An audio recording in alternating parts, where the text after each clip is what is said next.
Black gold and broken promises, a legacy of coal in Hwange. Hwange, a name synonymous with coal and energy industry. For over a century, this town in western Zimbabwe has fueled a nation.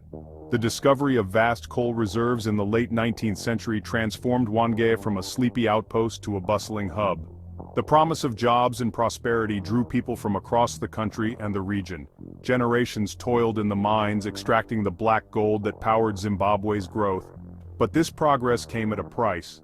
The land bore the scars of extraction. The air, once clean and crisp, grew heavy with coal dust. And deep beneath the surface, a hidden danger smoldered.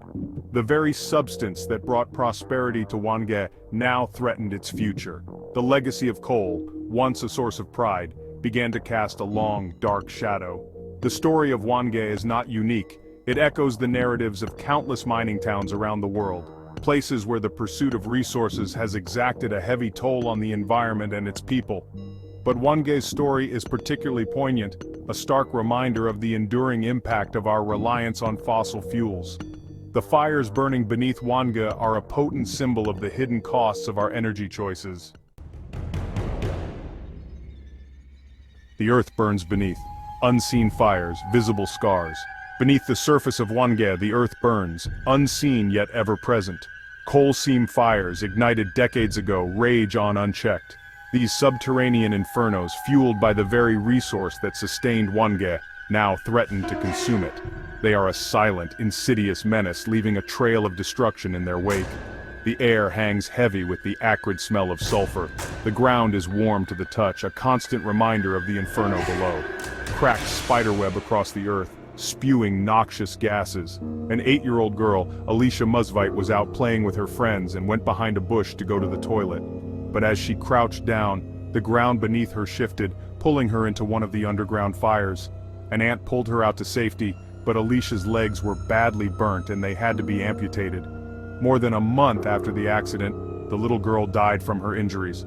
About 500 meters from Alicia's home, a 16-year-old boy, Prasad Sibanda, got both his legs burnt but survived by holding onto a tree.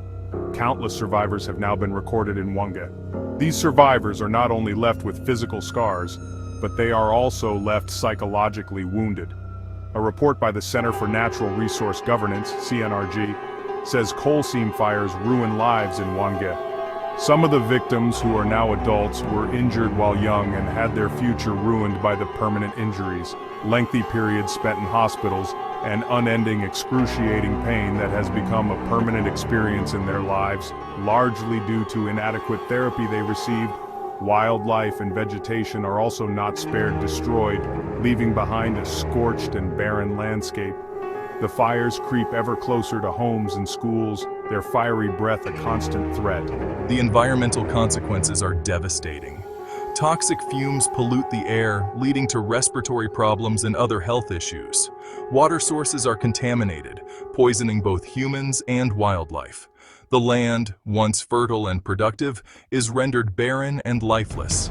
The fires are a festering wound on the landscape, a constant reminder of the fragility of our environment. Children of the coal dust, young lives in the shadow of Hwange's fires. The children of Hwange bear the brunt of the coal fire's wrath. Their laughter, once carefree, is now often punctuated by coughs. Their eyes, bright with youthful curiosity, are often irritated and watery. They grow up in the shadow of the fires, their lives intertwined with the ever-present danger. I'm scared to play outside. The ground gets so hot and the air makes me cough. Her words are a stark reminder of the toll the fires take on the innocence of childhood. Every day they breathe in the toxic fumes, their young lungs struggling to cope with the onslaught. They witness the slow death of their environment, the land they call home being transformed into a scarred alien landscape that has become a death trap. Their stories are a testament to the human cost of environmental degradation. The fires are not just an abstract threat, they are a daily reality that shapes their lives, their health, and their futures. They are a stark reminder that the true cost of our actions is often borne by the most vulnerable among us. A state-owned company's silence Hwange Colliery Company Limited and the fires that won't die. Hwange Colliery Company Limited, once the lifeblood of the town, now stands accused of neglect. The company responsible for extracting the coal that fueled the fires has been slow to respond to the crisis.